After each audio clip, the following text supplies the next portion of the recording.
Ngonten itu ibaratnya kita seperti tanam saham, atau bisa juga ngonten itu seperti kita menanam padi gitu teman-teman. Kalau kita menanam saham, semakin kita menabung kayak deposito gitu ya teman, deposit, semakin kita menabung nantinya juga akan semakin banyak gitu teman-teman ya. Kalau kita menanam padi, walaupun awalnya itu cuma bibitnya doang yang kita siram, yang kita semaikan ya, suatu saat apabila sering kita sirami ya, kita perbaiki lagi semuanya apa yang kurang gitu ya teman-teman, nanti suatu saat juga akan terus tumbuh terus dan berkembang. Jadi jangan jadikan konten itu sebagai beban ya teman-teman. Ibaratnya kita bekerja, kita tuh harus selalu masuk, selalu hadir gitu ya teman-teman, selalu absen gitu ya. Ya begitulah dengan kita bekerja di Meta ini ya teman-teman, kita harus selalu konsisten hadir, selalu memberikan konten-konten kita ya teman-teman setiap hari ke pemirsa kita, ke audiens gitu teman-teman. Jadi kehadiran kita ya, absen kita itu dengan konten-konten kita setiap hari gitu ya, ibaratnya kita setor lah ke Mehmet gitu teman-teman. Nah kalau kita masih belum bisa merasa konsisten ya, masa kita mengharapkan gajian gitu kan ya, nggak lucu kan teman-teman ya. Jadi apapun itu ya yang kita jalani harus konsisten dulu, harus rajin gitu ya teman-teman, jangan bolong-bolong, harus rajin.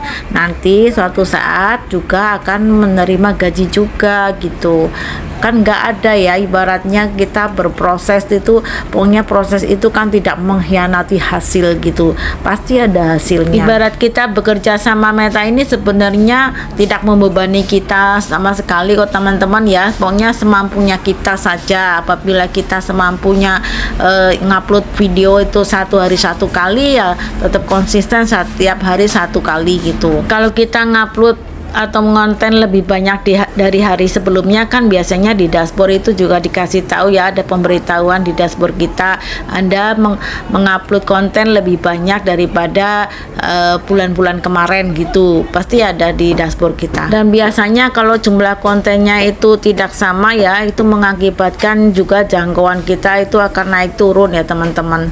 Lebih baik teman-teman menjadwalkan sendiri deh konten-kontennya setiap hari ya. Kita bisa menjadwalkan di buku, misalnya jam segini aku biasanya ngupload foto, jam segini aku biasanya ngupload reel, ngupload VOD, itu dicatat saja di buku. Jadi kita bisa ngonten itu sama jumlahnya dengan hari-hari kemarin. Atau di dashboard juga ada ya, itu penjadwalan konten itu di dashboard bisa itu dijadwalkan konten kita ya teman-teman. Jadi kita bekerja di Meta ini bisa menyesuaikan dengan kemampuan kita sendiri ya teman-teman. Juga kita bisa berekspresi, berkreasi ya sesuai dengan hobi kita, sesuai dengan kesukaan kita, supaya kita itu bisa menjalaninya dengan senang hati, dengan rileks ya.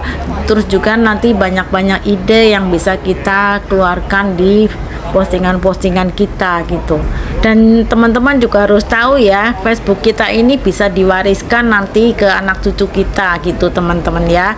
Jadi ini ibaratnya kita ini deposit gitu ya, kita menanam saham deh ya teman-teman ya.